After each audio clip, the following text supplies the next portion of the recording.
가만 보면 요즘 보이는 사회 문제들에는 공통점이 하나 보입니다.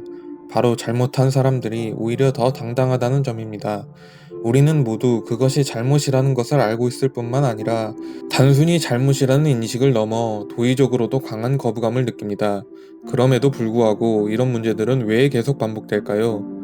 어린 시절 기억은 보통 많이 잊혀집니다만 그럼에도 불구하고 강렬한 기억은 잘 잊혀지지 않습니다. 저는 아직도 기억나는 것이 유치원생 때 외식하다가 고깃집에서 혼난 기억입니다. 요즘과 달리 옛날에는 좌식 고깃집이 꽤나 많았습니다.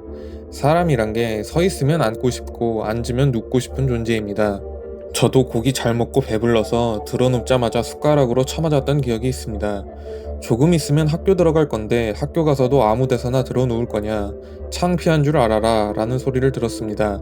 당시에는 이게 무슨 큰 잘못도 아니고 남한테 피해 준 것도 아닌데 왜 쳐맞아야 했는지 이해가 가지 않았습니다.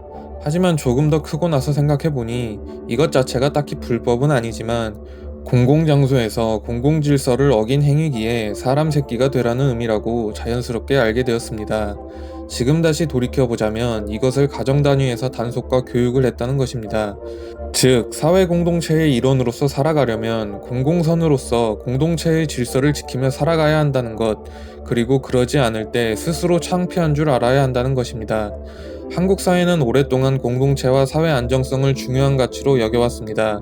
그렇기에 누군가 잘못을 하더라도 단순히 처벌만 하는 것보다는 반성하고 공동체로 돌아올 수 있도록 기회를 주는 온정주의가 있어 왔습니다. 하지만 이러한 온정주의는 저절로 유지될 수 있는 문화가 아닙니다.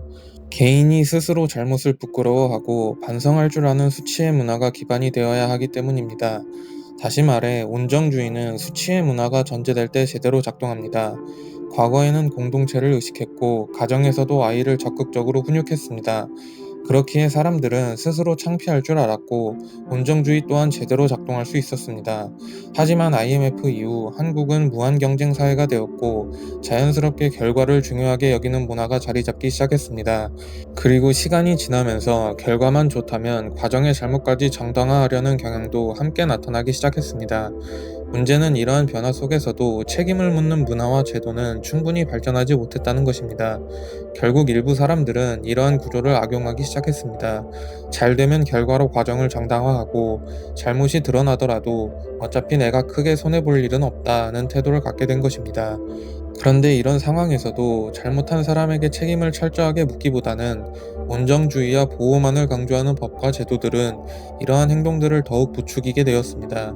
결국 사람들은 해도 되기 때문에 한다는 생각을 하게 된 것입니다.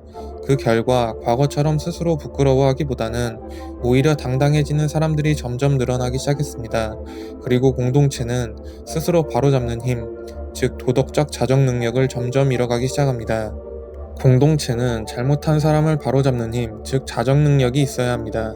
그리고 이러한 자정 능력은 사회 구성원들이 개인의 이익보다 공공선을 우선할 때 비로소 유지될 수 있습니다. 하지만 요즘에는 내가 어디에 속해 있는지, 내가 누구의 편인지가 공적 가치보다 더 중요한 것처럼 보입니다. 이러한 현상은 대표적으로 정치뿐만 아니라 특정인에 대한 팬문화 등 우리 사회 여러 곳에서 쉽게 찾아볼 수 있습니다. 그리고 이러한 일들이 반복될수록 공동체는 자정 능력을 점점 잃어가게 됩니다. 자정 능력을 상실한 사회는 어떨까요? 한국에서는 중국의 시민의식을 굉장히 낮게 보며 희화화하곤 합니다. 하지만 한편에는 한국인이 13억 모이면 그게 중국이다라는 말도 있습니다.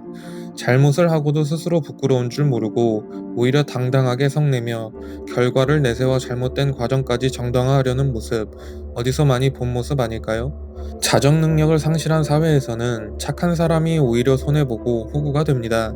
이러한 사회에서 제대로 된 공동체가 계속 유지될 수 있을까요? 오늘날 한국은 세계 어디를 가더라도 예전보다 훨씬 좋은 대우를 받는 나라가 되었습니다. 물론 과거에 비해 경제력이 상당히 커졌고 국제적 위상이 높아진 것도 사실입니다. 하지만 한 나라의 국민에 대한 이미지는 하루아침에 만들어지지 않습니다.